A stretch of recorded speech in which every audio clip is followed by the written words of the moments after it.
greetings from Tita Mona Terry.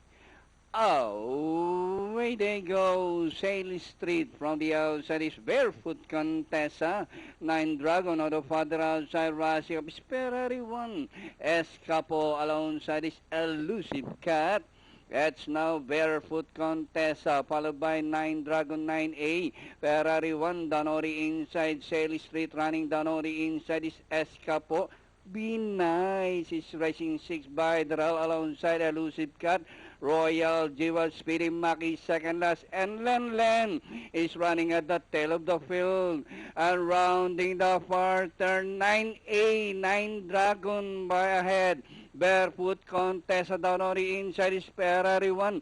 Escapo down on the inside. Elusive Cat, Be Nice alongside Celis Race. Maki joining them as they race the final corner. Barefoot Contessa once again. 9 Dragon, Ferrari 1, Escapo, Maki, Celis Street. Elusive Cat on the father outside. Royal Jewels, Len. Barefoot Contessa, Ferrari 1, Danori inside, and Elusive Cat, Ferrari 1, number 7, and finally Ferrari 1, Barefoot Contessa, Maki close, 9A, 9 Dragon, and number 1, Escapo, for your friend.